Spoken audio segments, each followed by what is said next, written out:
Yahweh, God and Creator, we offer thanksgiving to know that your Spirit is here to guide us, bring clarity and wisdom unto our thoughts, surrender completely unto you, trusting and knowing the divine will of your Spirit brings forth clarity. I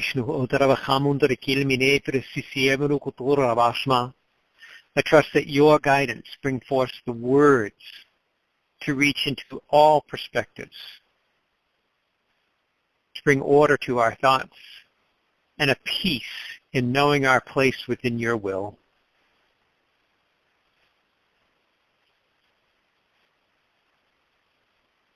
And I know we've spoken to these things many times, but as Deb said earlier, even though we've touched these subjects, we are going into deeper places within these subjects. And the importance of recognizing what it is to develop intentional awareness, and what exactly does that mean? And I want to open first off with just a statement of humility, because like I shared this last week, and then also was talking with Ina about this a short while ago, I think a little over a week ago or something, when she was up here. Just there's times when I look back over the 30 years since God began to awaken me, and then the different visions that I saw, and the things that I could encounter, and the experiences that I've witnessed, and the incredible measure of God's true and holy grace that is manifested to bring forth healing and recognition of God's presence. As I'm standing there jumping like a little kid, pointing there's God, there's God. And the people in the moment of that experience are like, oh my God, that's amazing. And then they like draw back into life, and it's like they never encountered that. And in that experience over these 30 years, I honestly have to state that there's just times where I fall on my face in total humility going, okay, God, you got it. And it's not to force my perspective or my view, and that's what I've had to learn over the years, that each person's perspective is different.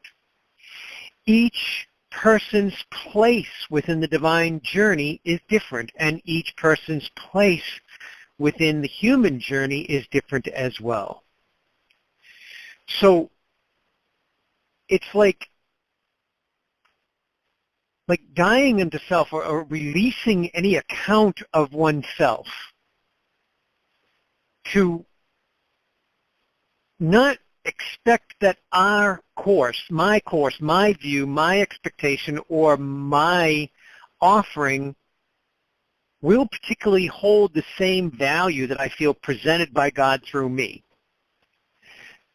Because we have to remember that God is present within the individual in front of us as well, and God will utilize within them, from their perspective, how to engage in the knowledge and wisdom that we share within Grace Healing, that we share as individuals with one another, or that we share in our times as we are witnessing things upon the media, things within the world.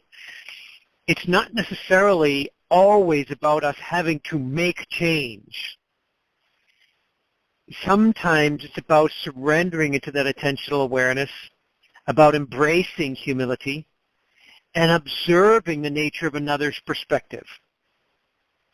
Even if we don't fully agree with it or align with it, we can look into it and recognize that God's grace is present within them. And we can just allow for God's Spirit to form a prayer within us to change our observation of the situation, not to be in a place of judgment, not to be in a place of exasperation or frustration, which I'm sure we all encounter, but to honestly look upon this and say, okay, God, I do not take account of myself. I submit myself before you to understand what is it within your will that you wish to manifest within me? Is it silence? Is it extension of words of comfort? Is it to heighten my ability to listen so that the person knows themselves heard within their perspective, even if I don't agree with their perspective? Part of their prayer may be that they need to be heard in that perspective in order for it to realize within them that it doesn't even hold any validity before God. And I witnessed that with an individual today where as I was dealing with the individual turned to me and said, you know, Larry, I need your input on something as we were, this interestingly, in a building process. I need your input on something. And I looked at him and I had a sense of where he was going, but I knew I wasn't supposed to say a single word. As he began to relate his view and then he started to talk about possibilities and options, he realized that all his possibilities and options were fruitless. And I just sat there standing up on this ladder listening to him in prayer as he was speaking from below, and I'm just listening. And in the dialogue, he completely corrected himself and brought himself back around to clarity and said, yeah, thanks.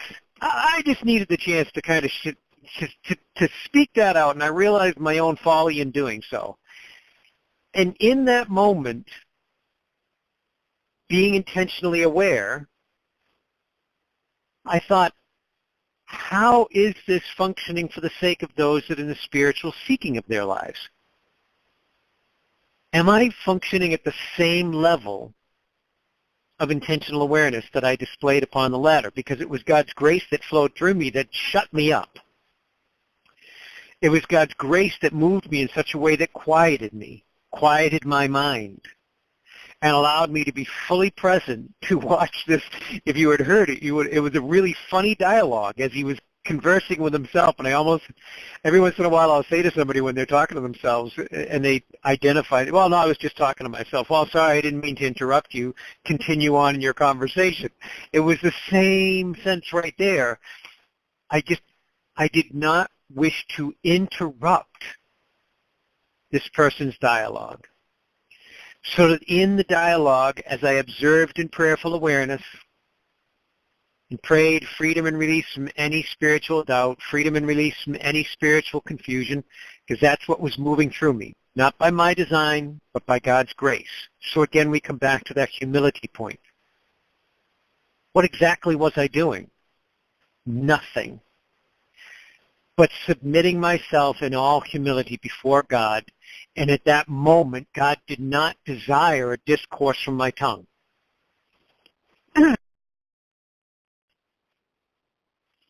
God allowed for his silence to reign present over it as the individual was moved by God's grace back to a point of clarity, a point of recognition, and it brought about the exact result we were looking for to be completed by the end of this day, and it was actually completed before lunchtime. So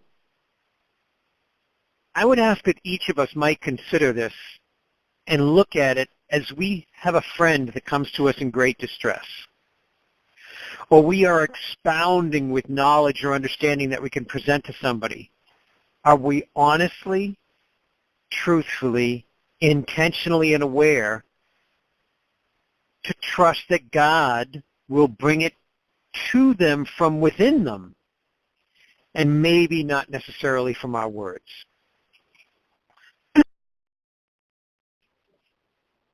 If we can do this, we might find, and I don't know about you, but there's many things that I witness on a daily basis and many things that I get through different prayer calls that can be deeply distressing if I allow myself to be drawn into it instead of intentionally aware of God's presence, developing that habitual surrender into that which is God instead of the story. If something changes direction, and everybody thinks they're blessed in one direction. It's going to be going this and that. Boom, and then a major drastic change takes hold. It's like, okay, let us be intentionally aware for the moment as the person describes and brings forth the discourse and all the things that they're experiencing, and then allow for God to guide us through wisdom and word if he desires to. If her wisdom rises in such a way that brings us peace and a remembrance of experiences of the past that we can bring the person to ensure in them or to encourage them that, yes, you're still on the right path, but may have changed color a little bit. Remember these benchmarks, these things that rise. And this happens all the time in different prayer calls as they emerge. And if you can become that intentional awareness that is God's presence through all humility, taking no account of self, honestly letting the grace of God govern your observations, their perspective may continue to reign, but it does not have to change where you stand in God's presence for them to reside within their perspective. And honestly, it is. Everybody is trying to find their way throughout this journey, throughout this process, this human journey, in the spiritual things we encounter. So as I run into people from every single belief, practice, thought, and awareness, it's amazing to me that even as I encounter a group of people that might be in the same exact church, the same exact celebration on Sunday, and the same exact message from the pastor, they are getting it from completely different places, and then their marching orders into the street that week are completely different. So isn't it amazing that if you encounter 100 people in one congregation, God sends them out with 100 different perspectives to reach 1,000 more people that touch upon 100 different perspectives. How beautiful it is that this fractal view, this fractal nature, like one thought or intention is presented by an individual, but thousands of people receive it differently. The key is that one person that presents the message, that one person that presents the prayer, that one person that surrenders into service, honestly has to develop the practiced awareness of humility before God, because you have no idea what God is going to do with the words that you speak to that person in need or those groups that you stand in front of. Trust and know that God's Spirit is within them. Trust and know that God's Spirit extends to you grace of a deeper awareness of intentional understanding and intentional awareness, and become practiced in that process of humility. Because every day you and I will encounter one or thousands of people, each one of them witnessing the same thing, each one of them holding a different perspective. We must become practiced at loving those individuals regardless of where their perspectives reside. And as you know, within Grace Healing, we embrace God's love as the key to the very breath we breathe. And I know that God's love rises within God's daughter, Ina, and I welcome her in at this moment that she might speak on anything that rises from within her heart, as I know God's love deep within her, and the true example she provides each and every day, walking in that love. Thank you. Well, I have to follow up and come in total agreement of what Larry is sharing, and I'm sure you all have at some point or other, of people that come into your lives, whether they're family members, whether they're coworkers. The perspective is interesting. When he began to share what God was bringing to his heart, that's the word that I got. The perspective is so different, and it also brings a word, a scripture that comes when Paul said we're to be all things to all people. And it then brought me back, as Larry's sharing, the time that I've been with my family. Here, weeks prior, things being said to me, and then I go and see them. And I, seeking God first, and how in the world, God, first of all, I had to release these certain perspectives that I had within me, and finding that they started to grow in spiritual ground of things that weren't true. And as I released them, and when I saw my mom and dad, the first thing that rose in me is just to love them. Because the things that they were speaking from where they are wasn't exactly truth. And it wasn't my place. Now, there could have been another situation to rise up and say something, but for me in that time was to be there and love them. And in that, I saw a total transformation in certain ways that they said things, allowing me to love them, being in prayer, and their perspective on things.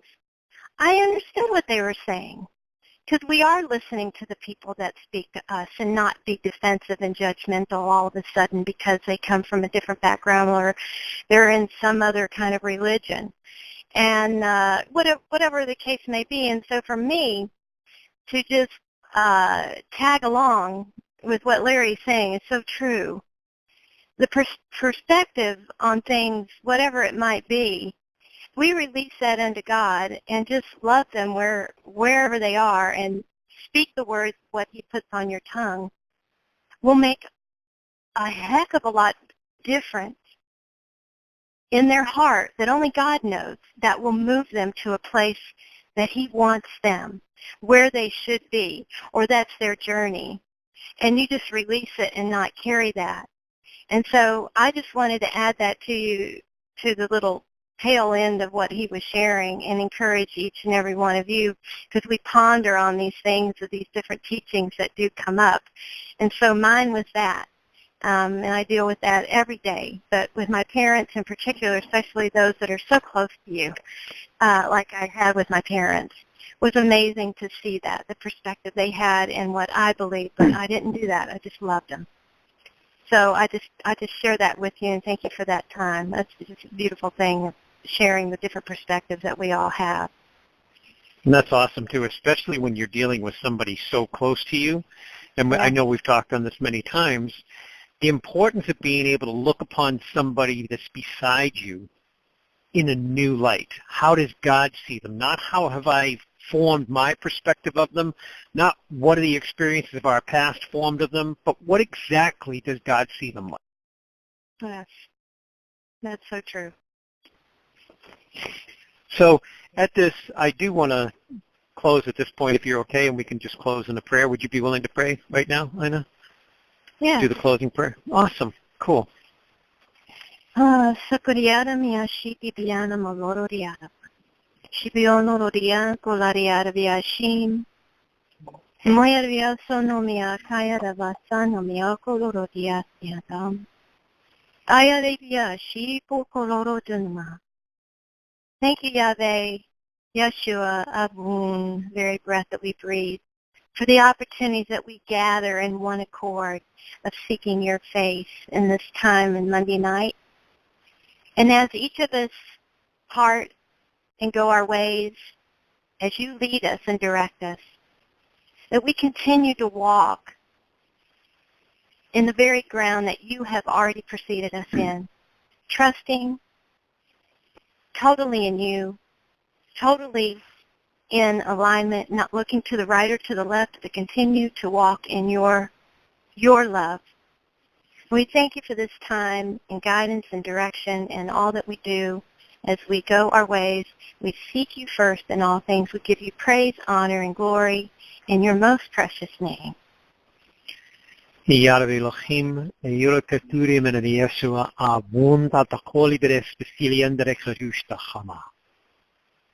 Amen. Amen. We love you all dearly and looking forward to hearing from those that reach out on the prayer calls, and I've been loving the feedback that people give, and I am so grateful for those that do extend the feedback because it's helpful to understand how this is blessing people and how the message is actually reaching to people's hearts. Yes, Have an most amazing, definitely. amazing week. Yes, we do love you. Night. Good night.